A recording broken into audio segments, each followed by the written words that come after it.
Hello all, welcome to my channel Shravana Karthikam. ఈరోజు 7వ రోజు కార్తీక శుద్ధ సప్తమి. శివకేశవార్చన విధులు. వశిష్ఠులు వారు జనకుని నింకను ఇట్లు బోధించిరి. రాజా, కార్తీక మాసం గురించి దాని మహత్యం గురించి ఎంత వినినను తనివి తీరదు. ఈ మాసములో శ్రీ మహావిష్ణువును సహస్ర కమలములతో పూజించిన వారి ఇంట లక్ష్మీదేవి స్థిరముగా నుండును. తులసి దళములతో బిల్వ పత్రములతో గాని సహస్రనామ పూజ చేసిన వారికి జన్మరాహిత్యము కలుగును. కార్తీక మాసమందు ఉసిరి చెట్టు క్రింద సాలగ్రామముంచి భక్తితో పూజించిన ఎడల వారికి కలుగు మోక్షమింతింత కాదు. అటులనే బ్రాహ్మణులకు కూడా ఉసిరి చెట్టు క్రింద భోజనం పెట్టి తాను తినిన సర్వ పాపములు పోవును. ఈ విధంగా కార్తీక స్నానములు దీపారాధనలు చేయలేని వారు ఉదయం సాయంకాలం ఏదైనా గుడికైనా వెళ్ళి భక్తితో సాష్టాంగ నమస్కారములైనా చేసిన ఎడల వారి పాపములు నశించును.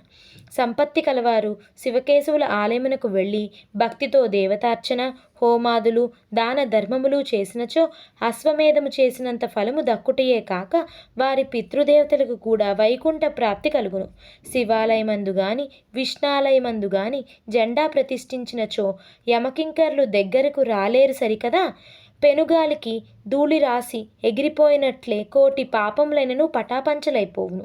ఈ కార్తీక మాసంలో తులసి కోట వద్ద ఆవుపేడతో అలికి వరిపిండితో శంకుచక్ర ఆకారముల ముగ్గులు పెట్టి నువ్వులు ధాన్యములు పోసి వానిపై ప్రమిద నుంచి నిండా నువ్వుల నూనె పోసి వత్తిని వేసి వెలిగించవలెను.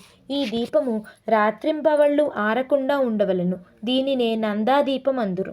ఈ విధముగా చేసి నైవేద్యమిడి కార్తీక పురాణం చదువుచుండిన ఎడల హరిహరులు సంతసించి కైవల్యం ఒసంగెదరు.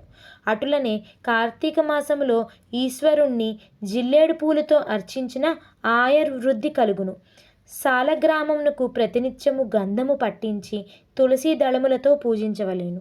ఏ మనుజుడు ధనమును బలమును కలిగియూ కార్తీక మాసమందు పూజాదులు సలపడో ఆ మానవుడు మరుజన్మలో సునకమై తిండి దొరకక ఇంటింటా తిరిగి కర్రలతో దెబ్బలు తింటూ నీచ స్థితిలో చచ్చును. కావున కార్తీక మాసం 4 రోజులు పూజలు చేయలేని వారు ఒక్క సోమవారమైనను చేసి శివకేశవులను పూజించినను మాస ఫలము కలుగును. కనుక ఓ రాజా, నీవు కూడా ఈ వ్రతం ఆచరించి తరింపుము అని చెప్పెను. నమశివాభ్యాం నవయవ్వనాభ్యాం పరస్పరాశ్లిష్ట వపుష్కరాభ్యాం నాగేంద్రకన్యా వృషకేతనాభ్యాం నమో నమ శంకర పార్వతీభ్యాం. సప్తమాధ్యాయం 7వ రోజు పారాయణం సమాప్తం.